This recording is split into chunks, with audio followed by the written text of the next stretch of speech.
Hello, hello, hello. This is Jenna Cantor, performer and physical therapist, and I'm the founder of Powerful Performer, which teaches performing artists how to be their own health superheroes. Oh, yeah. If you cannot tell, I'm really passionate about that.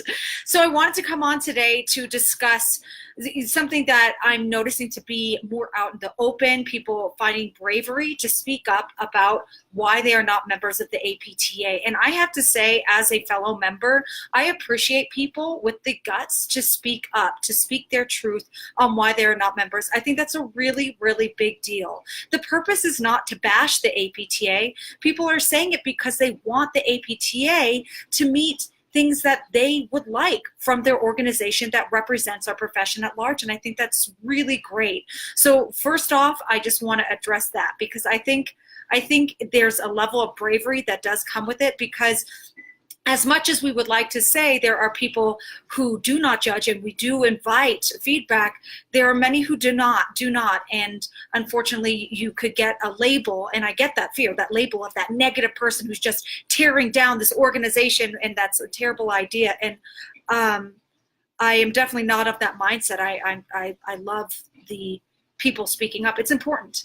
Otherwise, you're just speaking to your own truth and not to a community at large. Now, I completely understand it's 100% impossible to please everyone. But that being said, I just want to say some things that are going to be naturally in favor and in defense of the APTA in this conversation. But it's just to get things going. Now, first and foremost, if you want change to happen, you have to be a part of making that change happen.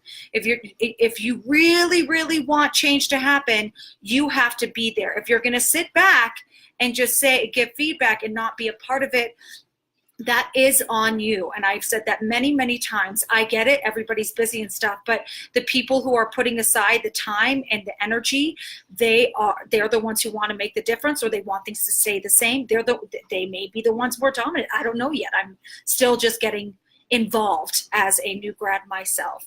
So I saw in a really good debate happening. It wasn't really a debate. It was just people I found were just speaking up and saying, what the things they would like from the APTA, why they were not members, why they were dissatisfied. And one of them, the things that were discussed was finances, them not being really open about exactly who gets what, who gets paid what, and everything. And I think that's that's a fine thing to request from your organization that you're investing money in.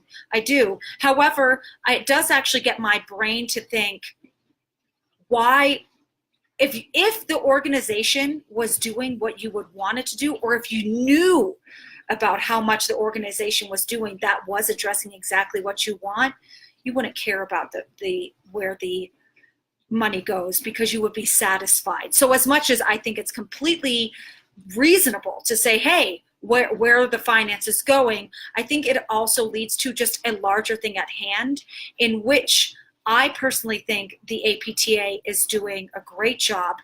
And where we're getting very limited is that the APTA is not communicating how we communicate today. So let me say that again. The APTA is doing a great job and doing a lot of so many things that's freaking right on, but they're not communicating the way we communicate today. And that is social media. There are actions that are being taken within, but a perfect example that I like to use is me. Who am I? Who am I? I'm literally a student who just recently graduated.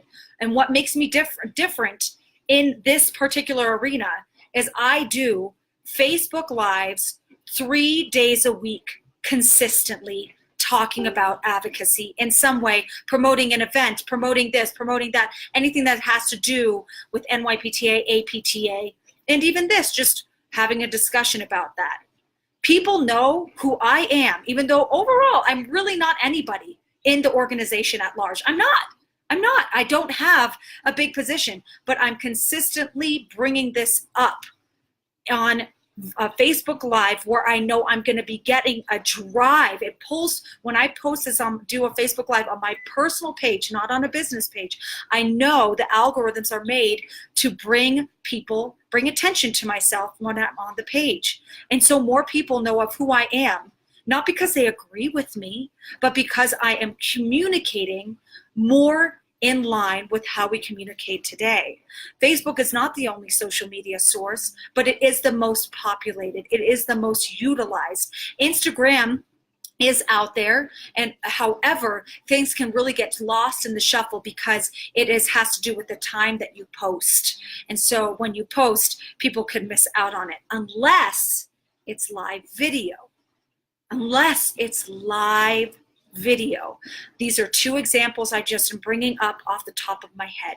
It's what's so great about how we communicate today is it leaves a lot of room for creativity. And for me as an artist, as a performing artist at heart, I'm all about getting to be creative. So I love how we communicate today. I have so much fun coming up with ideas and topics and different ways to communicate the way we communicate today.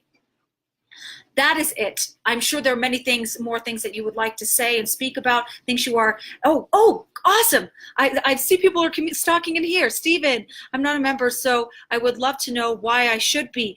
Oh my gosh, Stephen, let's freaking connect and we'll talk. And I mean, absolutely, we'll connect one-on-one because I really do think it's one-on-one. And Vincent Gutierrez, I'm not a member, but out of obligation, I'm a member, but out of obligation, not value. And that, Vincent, I thank you for speaking up about that. That actually, I see, not everyone, but that is a common thing. There are definitely people where you're doing it because you're like, oh, it's my organization, so I'm giving my money, but you're not feeling satisfied. Thank you for bringing that up. That's true for a lot of people. You're not seeing what you want. You don't know of what's happening, or maybe there's more.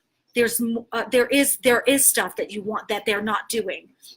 And we got to get that too. We got to get that to the organization. Somehow let people know, let the right people know. And I don't know who's the one game changer or the real one group of game changers. I'm still figuring that out, full out. So yes, people know you and would be willing to support you if you're able to create a change. Rob Vining brought this up in the conversation. I'm really honored about that. Okay, I just got a little bit emotional. That's powerful. I'm going to have to walk that off because getting a little bit emotional right now in a live video. Okay. But I do want change, but I do not want to bash. But honestly, in all honesty, I don't think everything is perfect. And if you talk one-on-one with me, I speak extremely frank. I also believe, because of my mission to make a positive change for the APTA, NYPTA state level, for all of us, I don't want to go in bashing in any way on live social media, because if I want this organization that I believe in and love so much, I want to come in with hugs, and move and stem from that hugs and trust, because I need to get trust. But anyway, aside, I totally went off to the side because I just read that and that blew me away. And I feel honored. If you have any more comments, please write below. I love people talking about it and us having that conversation going between me and someone or somebody else, private conversations. If it's being talked about more often, I think that's great.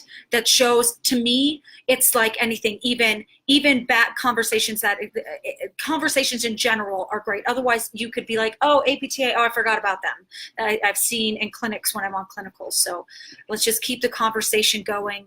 And that's it. Take care. Bye.